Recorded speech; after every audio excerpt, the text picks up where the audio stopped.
कुछ साधकों ने पूज्य श्री उड़िया बाबा जी के साथ ब्रह्म चर्चा का विषय रखा। उन्होंने पूछा कि महाराज जी, ब्रह्म में अध्यास कैसे हुआ? तब उन्होंने कहा, अध्यास का कारण अज्ञान दशा में ढूंढते हो या ज्ञान दशा में? अज्ञान दशा में तो जो कुछ भी कारण मिलेगा वह स्वयं भी अध्यस्त ही होगा, और ज्ञान दशा में अध्यास रहता नहीं, इसलिए उसका कारण ढूंढना नहीं बनता।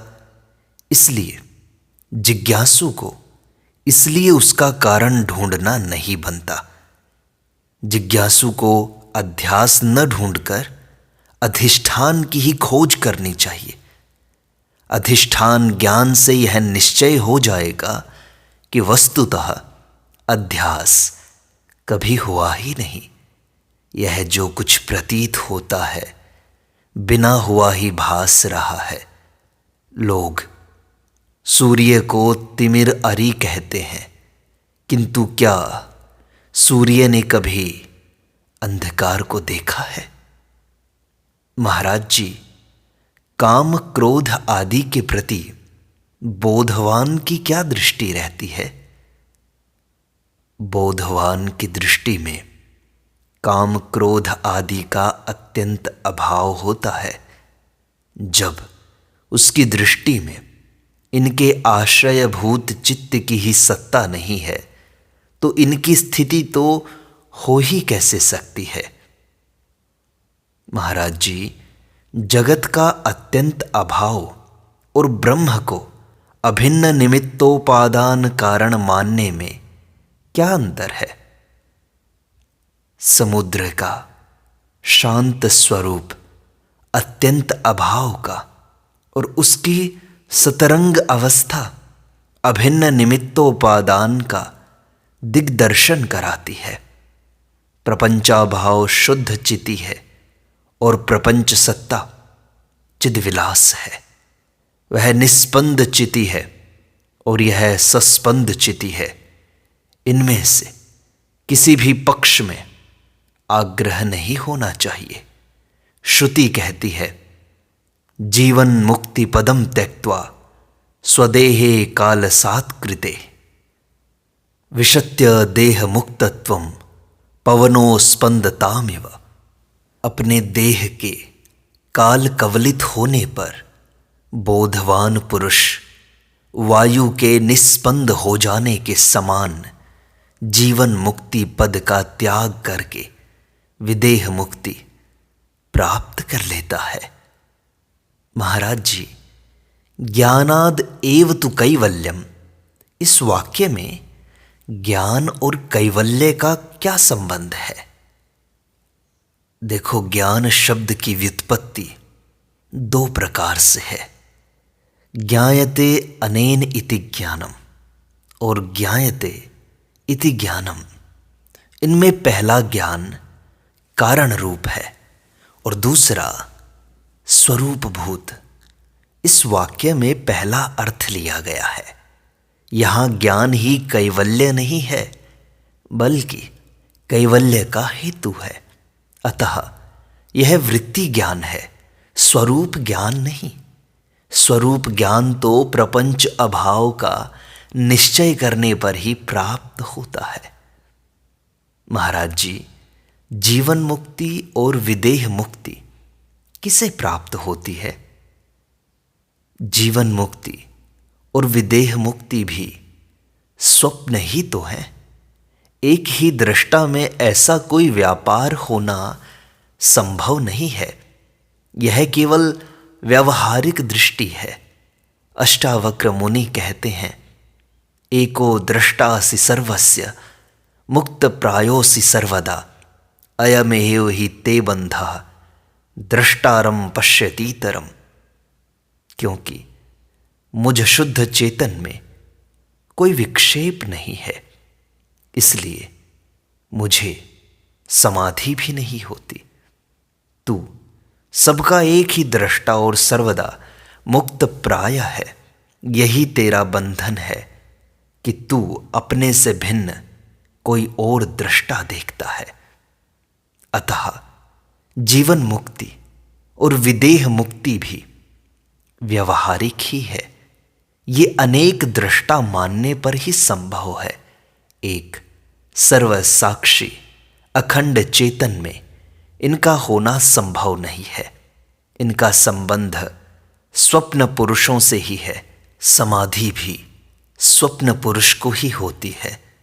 स्वप्न दृष्टा से समाधि का कोई संबंध नहीं है। महाराज जी, यो बुद्धेः परतस्तु सः, जो बुद्धि से परे है वह ब्रह्म है, और बुद्धि ग्राह्यम अतीन्द्रियम, जो बुद्धि से ग्राह्य और इंद्रियातीत है। इन वाक्यों में आए हुए बुद्धि शब्द के अर्थों में क्या अंतर है? यो बुद्धे परतस्तु सः, यह वस्तु का निर्णय है। इसमें केवल यह बतलाया गया है कि आत्म तत्व ऐसा है। यहां बुद्धि शब्द से व्यावहारिक बुद्धि समझनी चाहिए, किंतु बुद्धि ग्राह्यम अतीन्द्रियम यह साक्षात्कार है। इस वाक्य में बुद्धि शब्द से शुद्ध बुद्धि को ग्रहण करना चाहिए। इसी को भगवान ने बुद्धि योग कहा है। ऐसी शुद्ध बुद्धि केवल भगवद कृपा से ही प्राप्त होती है। राजा लोग अपने को किरीट, कुंडल एवं बहुमूल्य वस्त्र आदि से विभूषित कर स्वयं वर मंडप में जाते हैं। वे केवल इतना ही कर सकते हैं। उन्हें वरमाला पहनाना तो राजकन्या की इच्छा पर ही निर्भर है। इसी प्रकार साधक केवल साधन कर सकता है। उसे अपना साक्षात्कार कराना तो भगवान की इच्छा पर निर्भर है। महाराज जी, यदि जागृत, स्वप्न, सुषुप्ति इन तीन अवस्थाओं की संधियों में केवल शुद्ध स्वरूप ही रहता है तो इनकी स्मृति किस प्रकार होती है? दृष्टि सृष्टिवाद की रीति से प्रत्येक अवस्था चेतन की केवल दृष्टि मात्र है। वह नवीन ही भासती है। जिस समय जिस अवस्था की स्फूर्ति होती है, उसी समय उसके पदार्थ ज्ञान में उपयोगी त्रिपुटी और अनुभूत पदार्थों की स्मृति का भी स्फुरण हो जाता है। अतः प्रत्येक अवस्था की स्फूर्ति के समय उसमें प्रतीत होने वाले पदार्थ, संस्कार एवं स्मृति आदि भी नवीन ही हैं, ऐसा स्फुरित होता है। महाराज जी, हमारा व्यवहार कैसा होना चाहिए? हमें सर्वदा गुण ही देखना चाहिए। दोष कभी किसी का भी नहीं देखना चाहिए। महापुरुषों का यह स्वभाव होता है कि वे अपने विरोधी का भी गुण ही देखते हैं। बोधवान की दृष्टि में सारा प्रपंच बोध स्वरूप है। इसमें सब प्रकार के पाप पुण्य, निंदा स्तुति, राग द्वेष और दैवी आसुरी प्रकृतियों की प्रतीति हो रही है। इसी से क्या यह उसकी सत्ता स्वीकार कर लेता है? सारे प्रपंच को माया का विलास समझने के कारण उसे किसी भी घटना से कुतूहल नहीं होता। महात्मा लोग स्वभाव से ही अत्यंत निर्भीक होते हैं। संसार की बड़ी से बड़ी आपत्ति उन्हें अपने निश्चय से चलायमान नहीं कर सकती। और तो और प्रलयकालीन विस्फोट से भी उनके चित्त में किसी प्रकार का क्षोभ नहीं होता। वे उदारता की तो मूर्ति ही होते हैं। उनके लिए कोई भी पदार्थ अदेय नहीं होता। वे अपने विरोधी का भी उपकार ही करते हैं, और जो मान चाहते हैं, सम्मान प्रदान करने में भी किसी प्रकार का संकोच नहीं करते। एक बार एक दिग्विजयी विद्वान भारत के भिन्न भिन्न नगरों में अनेकों पंडितों को परास्त करता काशी में आया। उस समय काशी में एक महात्मा सबसे बड़े विद्वान समझे जाते थे। उनके सहस्रों शिष्य थे। दिग्विजयी ने उनके पास जाकर कहा कि यदि आप मुझे पराजय पत्र लिख कर दें तो मैं अनायास ही महान कीर्तिवान हो सकता हूं। महात्मा जी ने बिना किसी प्रकार की आपत्ति किए उसे पराजय पत्र लिख कर दे दिया। तब वह दिग्विजयी अपनी विजयी घोषित करता बड़ी धूमधाम से बाजे गाजे के साथ काशी के राजमार्ग से निकला। इसी समय उसे उन महात्मा जी के कुछ शिष्य मिले। उन्होंने सारा समाचार पाकर उसे शास्त्रार्थ के लिए आमंत्रित किया और थोड़ी ही देर में उसे एक शिष्य ने पराजित कर दिया। इससे उसका बड़ा तिरस्कार हुआ और उसे वहीं अपनी सवारी छोड़नी पड़ी। जब महात्मा जी को यह समाचार विदित हुआ तो उन्होंने उस शिष्य की प्रवृत्ति पर खेद प्रकट करते हुए यह कहकर कि इस प्रकार के वेदांत श्रवण से लाभ ही क्या है, आजन्म मौन धारण कर लिया। महात्माओं के चरित्र ऐसे ही विलक्षण हुआ करते हैं। वे स्वयं किसी की निंदा नहीं करते और यदि उनके सामने कोई व्यक्ति किसी अन्य पुरुष की निंदा करता है तो भी वे उसके गुणों पर ही दृष्टि देते हैं। एक बार किसी पुरुष ने एक महात्मा को कोई सड़ा हुआ कुत्ता दिखाकर कहा, देखिए यह कैसा मलिन जीव है, कितनी दुर्गंध कर रहा है। महात्मा जी ने कहा, आहा, इसके दांत कितने उज्जवल हैं, यह इसके पुण्य कर्मों का ही फल है। इस प्रकार उन महात्मा जी ने एक सड़े हुए मरे कुत्ते के भी गुणों पर ही ध्यान दिया। एक बार सुकरात ने कहा था, जानते हो भगवान ने कान दो और जिह्वा एक क्यों दी है? इससे भगवान का यही अभिप्राय है, सुनो अधिक और बोलो कम। अतः हमें भी महापुरुषों के आचरणों का ही अनुकरण करना चाहिए और निंदा, स्तुति, हानि, लाभ एवं मान अपमान की ओर दृष्टि न देकर सब प्रकार के प्राणियों के प्रति सहृदयता, प्रेम और उदारता का बर्ताव करना चाहिए। यदि कोई क्रोध करे तो उसके प्रति क्रोध न करना चाहिए। कोई कटु भाषण करे तो मृदु भाषण करना चाहिए। सब प्रकार के अपवादों को सहन करना चाहिए और कभी किसी का तिरस्कार नहीं करना चाहिए। इस प्रकार जो निरंतर भगवत स्मरण में तत्पर है, सब प्रकार के कार्य करते हुए भी जिसकी मनोवृत्ति भगवत सुख आस्वादन में ही लगी रहती है, उस प्रशांत आत्मा महात्मा के लिए संसार में कुछ भी दुर्लभ नहीं है। महाराज जी, बोध होने से लाभ क्या है? बोधवान को स्वर्ग नरक की चिंता स्वप्न में भी नहीं रहती। संसार पैदा हुआ है अथवा ईश्वर ने संसार की रचना की है, यह भावना नहीं रहती। अनंत कोटि ब्रह्मांड की भोग्य वस्तुओं में प्रीति नहीं रहती। दुख उपस्थित होने पर इस बात की चिंता नहीं होती कि यह कब और कैसे निवृत्त होगा, और ना ही वर शाप की ही चिंता रहती है।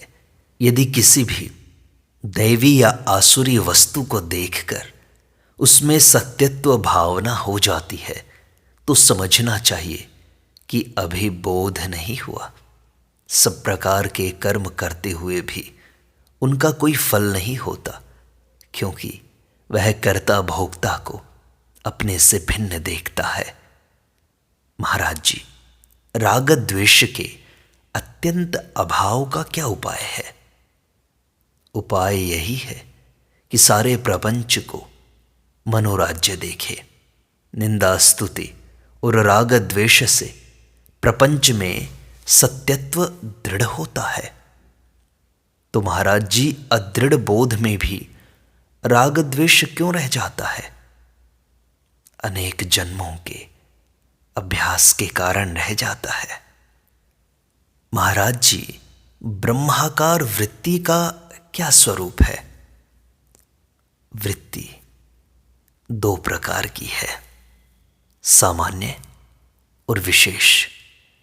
जीव वृत्ति विशेष वृत्ति है। वह कर्ता के अधीन है और परिणामिनी है। निखिल प्रपंच का बाध होने पर जो प्रपंच शून्य निर्विशेष वृत्ति होती है उसे ब्रह्माकार वृत्ति कहते हैं। वह वृत्ति कर्ता का बाध करके होती है, इसलिए वह कर्ता के अधीन नहीं है। वह ब्रह्म की वृत्ति है और स्वतः सिद्ध एवं परिणामिनी है। स्वप्न का ज्ञान जागृत पुरुष को होता है। स्वप्न में रहते हुए यह स्वप्न है ऐसा ज्ञान नहीं हो सकता। इसी प्रकार ब्रह्म आकार वृत्ति बोधवान को ही होती है। निषेध वृत्ति तो कर्ता के अधीन है, किंतु निषेध की समाप्ति में जो आत्म अनुभव होता है वह स्वतः सिद्ध है। वृत्ति का काम केवल आवरण भंग है। ब्रह्म आकार वृत्ति में प्रपंच केवल प्रतीति मात्र रहता है। यह प्रतीति विदेह मुक्ति पर्यंत रहती है। जिस प्रकार मरुभूमि में जल के अभाव का निश्चय हो जाने पर भी वह जब तक नेत्र है तब तक उसकी चकचक तो रहती ही है। ब्रह्म आकार वृत्ति की घनता होने पर निर्विकल्प समाधि होती है। उस समय प्रपंच की प्रतीति भी नहीं होती। यही ब्रह्माकार वृत्ति और निर्विकल्प समाधि का अंतर है। महाराज जी, बोधवान का मुख्य कर्तव्य क्या है? कुछ कर्तव्य नहीं है। यह व्यतिरेक बोध है। इस समय इसका विचार नहीं है। संपूर्ण प्रपंच बोधवान का ही संकल्प है। सारी सृष्टि जल से तरंग के समान उससे भिन्न नहीं है। उसकी देहात्म बुद्धि कभी नहीं होती। जो कुछ है सब वही है। उसकी दृष्टि ही सृष्टि है। उसका जो चिंतन है वही सृष्टि है। और निसंकल्प होना ही प्रलय है। निसंकल्पता ही शांति है और संकल्प ही विक्षेप है। अतः उसे निसंकल्पता ही कर्तव्य है। महाराज जी, निसंकल्पता स्वभाव सिद्ध है या अभ्यास से साध्य है? यह कुछ नहीं कहा जा सकता। इसे स्वयं ही जानना पड़ेगा। परंतु यह तो उसे अनुभव होता है कि मेरा संकल्प ही सृष्टि है और यह निसंकल्पता ही प्रलय है तथा निसंकल्पता ही शांति है। अब संकल्प करने न करने की बात वह स्वयं जाने। अन्वय से वही सर्व है और व्यतिरेक से वही सर्वातीत है। अग्नि से दाहिका शक्ति, जल से तरंग और बीज से वृक्ष भिन्न नहीं है। उसी प्रकार आत्मा से जगत भिन्न नहीं है। इसलिए उसके लिए किसी कर्तव्य का विधान नहीं किया जा सकता। अतः वस्तुतः उसका कोई कर्तव्य नहीं है। महाराज जी, यह कब समझना चाहिए कि हमें पूर्ण बोध हो गया? जिस समय राग द्वेष का सर्वथा अभाव हो जाए। राग द्वेष का अत्यंत अभाव हुए बिना साधना की पूर्णता नहीं होती। हमें ऐसी बात, ऐसे कर्म और ऐसी भक्ति की आवश्यकता नहीं जिसमें हम सांसारिक विषयों में भी फंसे रहें और अपने को ज्ञानी या भक्त भी समझते रहें। हमें मोक्ष की परवाह नहीं करनी चाहिए। देखना यही चाहिए कि गृह, स्त्री या अपने शरीर आदि किसी सांसारिक वस्तु में हमारा राग तो नहीं है। जिस समय हमें कोई कत्ल करने को तैयार हो और हम प्रसन्नता से उसके लिए तैयार रहें, हमारे हृदय में किसी प्रकार का भय या विषाद उत्पन्न न हो, उस समय समझना चाहिए कि हमने राग द्वेष पर विजय प्राप्त की है। अथवा जिस समय हमारी दृष्टि पड़ते ही सिंह आदि हिंसक जीवों की हिंसा वृत्ति दूर हो जाए, उस समय समझना चाहिए कि राग द्वेष पर विजय हुई है। महाराज जी, यदि ऐसी स्थिति प्राप्त न हो सके कि सिंहादि की सन्निधि में चित्त निर्विकार रह सके, तो क्या उसे अपूर्ण बोधवान समझा जाए? बोध में कमी न भी हो तो भी बोध निष्ठा में तो कमी माननी पड़ेगी। पूर्ण बोध निष्ठा में तो किसी प्रकार के सूक्ष्म अति सूक्ष्म राग द्वेष के लिए भी अवकाश नहीं है। जब तक ऐसी स्थिति प्राप्त न हो तब तक अभ्यास तो करते ही रहना चाहिए। केवल 5 बातों से ज्ञान प्राप्ति हो सकती है, अतः जिसमें ये पाई जाए वह ज्ञान का अधिकारी है। शास्त्र श्रवण, विचार, दूसरों को मरते देखकर अपनी मृत्यु पर विचार करना, संत महात्मा और विरक्त पुरुषों का संग और संसारी व्यवहार को झूठा समझना। जिसे ज्ञान प्राप्ति की इच्छा हो उसे आरंभ में अपना आधा समय तो घर के काम में ही लगाना चाहिए तथा शेष आधे के 2 भाग करके एक भाग में गुरु सेवा और दूसरे भाग में शास्त्र का पठन पाठन करना चाहिए। फिर जब संसार से थोड़ा वैराग्य हो जाए तो जो समय घर के काम में लगाया था उसके 2 हिस्से करे। उसमें से एक हिस्सा गुरु सेवा में और एक घर के काम में लगाए। और जब इससे भी उपराम होने लगे तो घर का काम एकदम छोड़ दे तथा संपूर्ण समय के 4 भाग करके एक भाग शास्त्र चिंतन में, एक भगवान के ध्यान में, एक सत्संग में और एक भाग गुरु सेवा में लगाए। ज्ञानी में 2 बातें नहीं रहती, पाप में प्रीति और विषय साधनों से प्राप्त होने वाले सुख में आसक्त नहीं होता। वह इन सब के त्याग का ही आनंद भोगता है। इस अनासक्ति के कारण उससे कोई अशुभ कर्म नहीं होता। उसने तो असत कर्मों को त्याग कर ही ज्ञान रूप परम धन प्राप्त किया है। फिर वह उनमें प्रवृत्त क्यों होगा? यदि ज्ञान होने पर भी अशुभ कर्म होते रहें तो ज्ञान से क्या लाभ हुआ? तथा ज्ञान और अज्ञान में अंतर ही क्या हुआ? मुझे गीता का यह श्लोक सबसे अच्छा जान पड़ता है। यस्मान् नोद्विजते लोको लोकान् नोद्विजते च यः हर्षामर्ष भयाद्वेगैर मुक्तो यः सच मे प्रियः। जिससे संसार खिन्न नहीं होता और जो संसार से खिन्न नहीं होता, जो हर्ष, अमर्ष, भय और उद्वेग से रहित है, वह मेरा प्यारा है। मुक्त होने पर शरीर छूट जाना चाहिए, ऐसा कोई नियम नहीं है। शरीर भी बना रहता है और जीव मुक्त भी हो जाता है। जिस प्रकार कोई मकान मालिक जब अपना मकान किसी दूसरे को दे देता है तो उसके टूटने फूटने का भय और दुख नहीं रहता।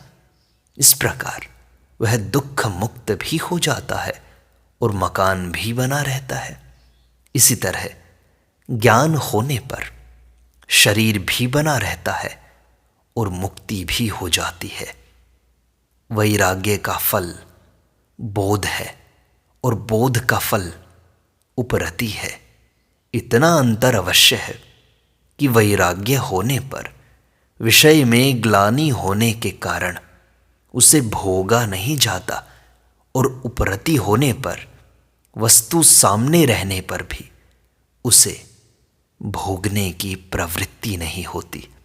उपरति का फल आनंद है और आनंद का फल शांति है।